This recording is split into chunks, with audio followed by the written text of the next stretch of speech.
बिस्मिल्लाहिर्रहमानिर्रहीम। Welcome to Technogenier. आज हमारा जो लेक्चर है ये व्हीटस्टोन ब्रिज का, जो पहले मैंने बेसिक इंट्रोडक्शन व्हीटस्टोन ब्रिज का दे दिया था। आज जो है व्हीटस्टोन ब्रिज और केल्विन ब्रिज, और क्योंकि व्हीटस्टोन ब्रिज की दो कंडीशंस होती हैं, एक बैलेंस्ड व्हीटस्टोन ब्रिज होता है और एक अनबैलेंस्ड व्हीटस्टोन ब्रिज होता है। बैलेंस की कंडीशंस और उसकी बेसिक्स जो थी वो हमने पहले लेक्चर में कवर कर ली है। आज हम देखेंगे कि अनबैलेंस्ड व्हीटस्टोन ब्रिज किस तरह वर्क करता है और उसके अंदर अगर एरर्स वगैरह आ जाए तो वो किस तरह उसको रिजॉल्व किया जाता है, और फिर देखेंगे कि व्हीटस्टोन ब्रिज की एप्लीकेशंस क्या होती हैं। तो ये पहली जो स्लाइड है, इधर से आपको थोड़ा सा देखने से ही पता चल रहा है कि यहाँ पे स्लाइटली अनबैलेंस्ड व्हीटस्टोन ब्रिज, यानी कि अगर व्हीटस्टोन ब्रिज में थोड़ा सा डिफरेंस क्रिएट हो जाए किसी एक रेजिस्टेंस में, या अनबैलेंस्ड मैकेनिज्म क्रिएट हो जाए, तो फिर क्या होगा। तो जब व्हीटस्टोन ब्रिज में अनबैलेंस क्रिएट होता है तो स्पेसिफिकली जब हम उसकी कैलकुलेशन करते हैं, तो जो हम मेजरमेंट वाला मैकेनिज्म करते हैं वो हमारे पास जो है वो हम वी थेवेनिन और आर थेवेनिन की कैलकुलेशन करते हैं। अब देखो कि अगर for example if there are if three of the four resistance in the bridge are equal in values to R, and the fourth differ from R by 5%, यानी कि तीन रेजिस्टेंसेस जो हैं वो सेम है, आर है, और जो फोर्थ है उसमें आर प्लस 5% का एक एरर आया हुआ है, डेल्टा आर आया हुआ है। तो आप देखो, एक रेजिस्टेंस अगर मैं कहूँ कि चार में से तीन रेजिस्टेंस सेम है, तो आप ए निकालें तो वो क्या निकलेगा, वो सिंपल डिवाइडर सर्किट से निकल आएगा। तो डिवाइडर सर्किट क्या होगा कि एक रेजिस्टेंस ऊपर आई तो plus divided by R plus R, यानी कि दोनों रेजिस्टेंस नीचे आ गई, इंटू ई कर दिया तो ये वी ए निकल आएगा। तो ई वी ए क्या होगा, आर आर से कैंसिल हो गया, तो बाकी हमारे पास जो बचा वो हमारे पास बचा E/2। तो E/2 वी ए कैलकुलेट हो गया।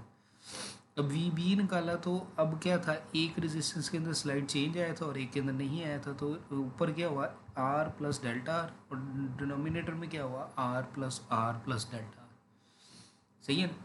तो ये हमारे पास वी बी आ गया।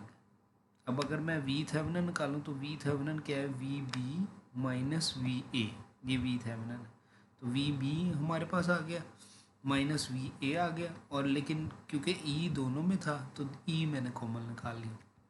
अब जब ई कॉमन निकाल के उसका एलसीएम लिया तो ऊपर आया डेल्टा आर, ठीक है। और जो नीचे वाली क्वांटिटी वो क्या हुई कि भाई 4 time R plus 2 time delta R. अब अगर आप इस रिलेशन को ऑब्जर्व करो तो जो डेल्टा आर है वो बड़ी माइनर सी अमाउंट है। अगर हम कहें कि ये डेल्टा आर जब आर के साथ 4 टाइम आर के साथ प्लस होगा तो इससे कोई ज़्यादा इम्पैक्ट नहीं पड़ेगा। तो डिनोमिनेटर वाली डेल्टा आर को अगर हम निगलेक्ट कर दें तो ये हमारे पास क्या आ जाएगा, 4 आर। जबकि न्यूमरेटर वाली डेल्टा आर वो एज इट इज़ लिखनी पड़ेगी क्योंकि वो अकेली क्वांटिटी है। तो वो हमारे पास वी थेवेनिन जो बनेगा वो हमारे पास जो बन गया वो हमारे पास delta R divided by 4 time R into E, ये वी थेवेनिन बन गया। जबकि आर थेवेनिन अगर हम निकालें तो आर थेवेनिन हमारे पास क्या निकलेगा, आर थेवेनिन क्या निकला कि एक साइड की दो रेजिस्टेंस का पैरेलल कॉम्बिनेशन और दूसरी साइड की दोनों रेजिस्टेंस का पैरेलल कॉम्बिनेशन। अब इस साइड की दोनों रेजिस्टेंस का पैरेलल कॉम्बिनेशन निकालें तो वो क्या निकलेगा, R/2। जब इस साइड की दोनों रेजिस्टेंस का पैरेलल कॉम्बिनेशन निकालें तो वो क्या निकलेगा, R into R plus delta R divided by R plus delta R. तो ये हमारे पास पैरेलल कॉम्बिनेशन निकल आएगा। सही है। तो आर थेवेनिन अगर हम निकालें अभी इस कंपोजिशन में निकालें तो फिर वही बात कि डेल्टा आर को यहाँ पे भी निकाला जा सकता है और यहाँ पे भी निकाला जा सकता है, क्योंकि ये आर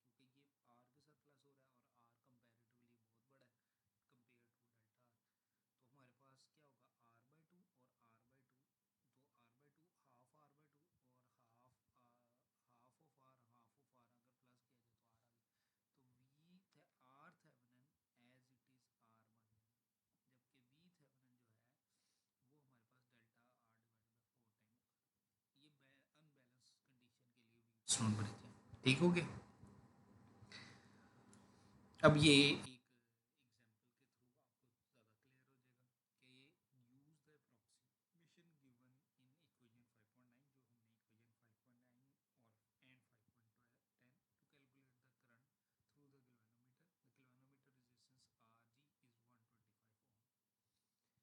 and is center 0 200 0 और 200 माइक्रो, यानी कि गैल्वेनोमीटर जो है वो 200 -200 से +200 में मूव कर रहा है।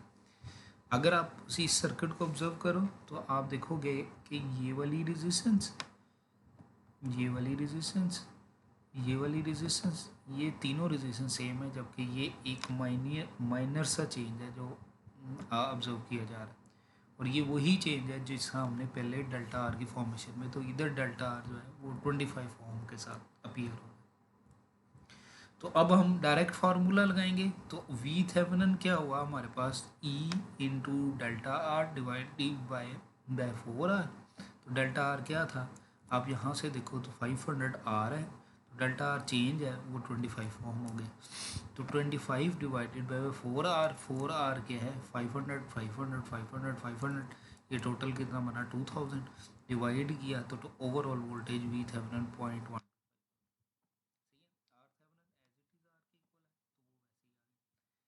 करंट हमने निकाला तो I G is equal to V Thevenin over R Thevenin plus R G. तो ये हमारे पास करंट आ गया। ठीक है, यानी कि 0.125 जो यहाँ से वोल्टेज कैलकुलेट किया था, डिनोमिनेटर में 500 ओम जो आर थेवेनिन आ रहा है, और गैल्वेनोमीटर की रेजिस्टेंस 125। सही है ना। और अब यहाँ से हम देखें तो कि if the detector is 200 galvanometer, we see that the pointer deflect full scale for 5% change in the resistance। यानी कि अगर रेजिस्टेंस के अंदर सिर्फ 5% का चेंज आएगा, सिर्फ 5% का चेंज आएगा, तो galvanometer full scale deflection show करवा देगा। सही है, ये आपको थोड़ा सा क्लैरिफाई हो जाएगा। अब हमारे पास है कैल्विन। कैल्विन ब्रिज क्या होता है? कैल्विन ब्रिज सिर्फ एक चीज़ ये है कि हमने, अगर अभी आपने ऑब्जर्व किया कि अगर व्हीटस्टोन ब्रिज में सिर्फ 5% का भी डिफरेंस क्रिएट हो, तो व्हीटस्टोन ब्रिज के अंदर जो गैल्वेनोमीटर है, क्योंकि वो माइनर सी भी चेंज को मैयर करके डिफ्लेक्ट कर देगा, तो वो 5% पे भी फुल स्केल डिफ्लेक्शन शो कर देगा। तो हम यहाँ पे जो कैल्विन ब्रिज कह रहे हैं, हम कह रहे हैं कि हमारा जो ब्रिज हो या व्हीटस्टोन ब्रिज हो, वो कोई इस तरह का डिज़ाइन हो कि वो लो से लोड रेजिस्टेंस को भी मैयर कर सके और उसके अंदर कोई भी किसी किस्म का एरर ना हो। तो उसकी एक्यूरेसी को इम्प्रूव करने के लिए कैल्विन ब्रिज बनाया। तो ये बेसिकली एक मॉडिफाइड वर्जन है व्हीटस्टोन ब्रिज का, और इसका मेन मकसद क्या है, to illuminate the effect of contacts, यानी कि जो कॉन्टेक्ट्स हम यूज़ कर रहे हैं एक रेजिस्टेंस को दूसरी रेजिस्टेंस से मिलाने के लिए। और दूसरी चीज़ ये कि जो एक्स्ट्रा लीड्स वगैरह यूज़ कर रहे हैं, तो लीड की अपनी एक रेजिस्टेंस है, यानी कि जो अननोन रेजिस्टेंस आ रही हैं उनका भी इम्पेक्ट ख़त्म करें। और ये जो रेजिस्टेंस नॉर्मली होती है, इसकी रेंज होती है ये 1 ओम से लेके 1 माइक्रो ओम तक होती है। तो कैल्विन ब्रिज को सिर्फ इसी मकसद के लिए यूज़ करें है कि ऐसी जगह जिधर हमें हाई एक्यूरेसी चाहिए, ज़रा सा भी हम कोई फॉल्ट या अनबैलेंस को ना हमें ज़रूरत ना हो, और हम चाहें कि प्रॉपर बैलेंस्ड सिस्टम हो और किसी जगह पे अनबैलेंस ना हो, तो उस जगह पे हम कैल्विन ब्रिज को यूज़ करते हैं। कैल्विन ब्रिज की अगर फॉर्मेशन देखी जाए तो यहाँ पे आप एक चीज़ देखो, ऑब्जर्व करो, तो यहाँ पे R1 R3 उसी तरह ही है, जबकि R2 के साथ एक RA और RB लगी हुई है और उसके साथ RX लगी हुई है, और इन दोनों का कंबाइन वर्जन RLC है, यानी कि ये शो करा रहा है कि ये एक लीड रेजिस्टेंस आ रही है, यानी कि ये इनका कंबाइन वर्जन। इन शॉर्ट, अगर मैं RLC को इग्नोर करूँ तो ये बेसिकली क्या है, R1 R3 और इधर R2 RA RB और RX आ रहा है। तो यहाँ पे ये एडिशनल रेजिस्टेंस है, और ये RA और RB बेसिकली लीड की रेजिस्टेंस को इंडिकेट कर रहा है। और फार्मूले में देखा जाए तो हमारे पास जो व्हीटस्टोन ब्रिज की रेशो थी या जेनेरिक फॉर्मेशन थी जो हम कैलकुलेट करते थे, तो वो हम क्या कहते थे, हम कहते थे अननोन रेजिस्टेंस जो है वो basically R2 into R3 divided by R1 है। या जो रेशो है वो क्या है, R X over R two is equal to R three over R one, ये रेशो के इक्वल है। जबकि अगर मैं कहूँ कि ये अननोन रेजिस्टेंस है तो गैल्वेनोमीटर के ऊपर वाले हिस्से में आर ए आ रही है, गैल्वेनोमीटर के नीचे वाले हिस्से में आर बी आ रही है।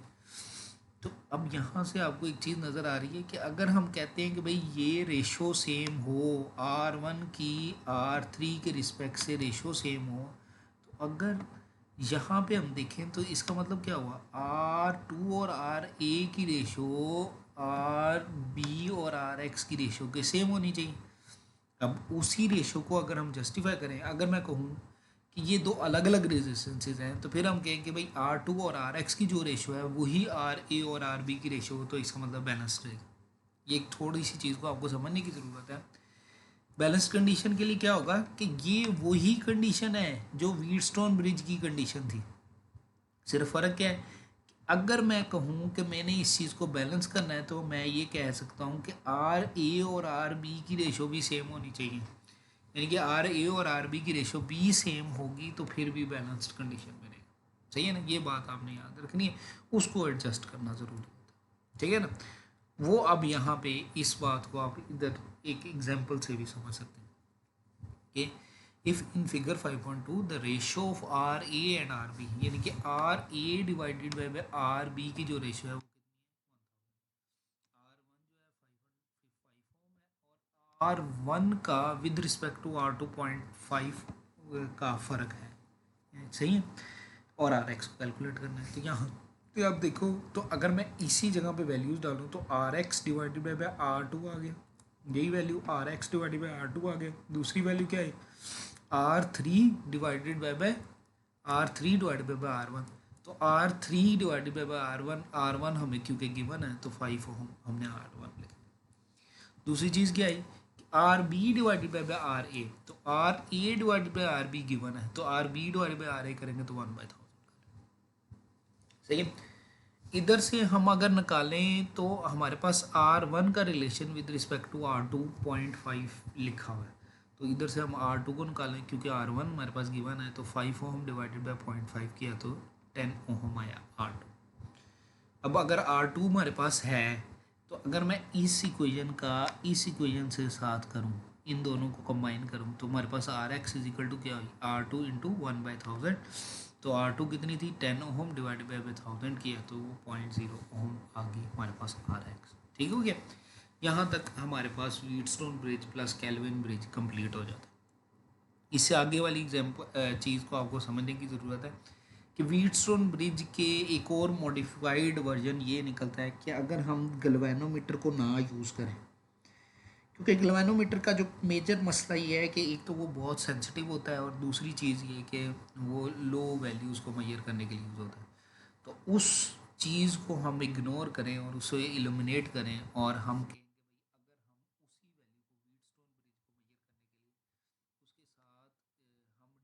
डिजिटल रीड आउट लगा दें, यानी कि जो मीटर हम लगाएं उसके साथ वो डिजिटल लगा दें, तो डिजिटल रीड आउट क्या होगा, वो अननोन रेजिस्टेंस को सेंस भी कर लेगा, आउटपुट भी दे देगा। यानी कि मैकेनिज्म क्या होगा कि ब्रिज उसी तरह का उसी तरह ही रहे, ब्रिज उसी तरह का उसी तरह रहे, जिन पॉइंट्स पे हम गैल्वेनोमीटर लगाते थे उन पॉइंट्स को पकड़ के, जिन पॉइंट्स पे हम गैल्वेनोमीटर लगाते थे उन पॉइंट्स को पकड़ के उधर एम्पलीफाई किया जाए, एम्पलीफाई करने के बाद कोई लॉजिक सर्किट लगाया जाए और लॉजिक सर्किट की आउटपुट एक डिजिटल आउटपुट यानी कि डिस्प्ले के तौर पे आ जाए, और लॉजिक सर्किट को ट्यून करने के लिए आर थ्री को यूज़ किया जाए ताकि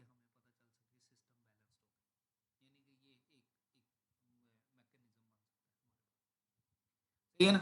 दूसरी चीज़, अगर मैं कहूँ कि मेरे सिस्टम के अंदर एरर आ गया, यानी कि मेरे ब्रिज के अंदर कोई एरर आ गया, तो वो एरर को किस तरह हम कैलकुलेट करेंगे, ये आप एक जनरल एग्जांपल में देखें कि resistance R V in figure 5.5 से 517 इन इज़ टेम्परेचर सेंसिटिव, यानी कि जो आर वी रेजिस्टेंस है ये जो है ये बेसिकली टेम्परेचर सेंसिटिव है। टेम्परेचर सेंसिटिव का डिसएडवांटेज क्या मिलेगा कि अगर टेम्परेचर सेंसिटिव है तो उसके अंदर एरर आने के चांसेस है जैसे जैसे temperature change, with the relation between its resistance and temperature as shown in 5.17b। अब 17b क्या आइडेंटिफाई करिए कि अगर टेम्परेचर 0 डिग्री है तो इसकी जो रेजिस्टेंस है वो 3K है, अगर टेम्परेचर 20 डिग्री है तो रेजिस्टेंस 3.5 के है। अगर टेम्परेचर 40 डिग्री है तो जो रेजिस्टेंस है वो 4 के है। इसी तरह टेम्परेचर 60 डिग्री है तो रेजिस्टेंस जो है 4.5 के है। टेम्परेचर 80 डिग्री है तो रेजिस्टेंस 5 के है। ये टेम्परेचर के अकॉर्डिंगली कहते हैं। At what temperature the bridge is balanced. अब क्वेश्चन ये है कि ब्रिज कब बैलेंस्ड होगा। अब अगर देखो तो R1 क्या है 5 किलो, R2 क्या है 5 किलो, R3 क्या है 5 किलो। जब सारी रेजिस्टेंस 5 किलो है तो ये भी 5 किलो होगी तभी बैलेंस होगा। और वो कब बैलेंस्ड होगा, जब टेम्परेचर 80 डिग्री होगा तो ये 5 के देगा। यानी कि हम आर वी को निकालें तो वो क्या होगा R2 into R3 divide by R1। तो 5 के इंटू 5 के डिवाइड बाई 5 के, तो 5 के आ गया। 5 के कब आ रहा है, जब 80 डिग्री है, यानी कि 80 डिग्री पे आपका सिस्टम बैलेंस हो गया। तो bridge is balanced when the temperature is 80 degree. This is read directly from the graph, यानी कि ग्राफ के हमारे पास आ गया। अब अगली चीज़ आ गई।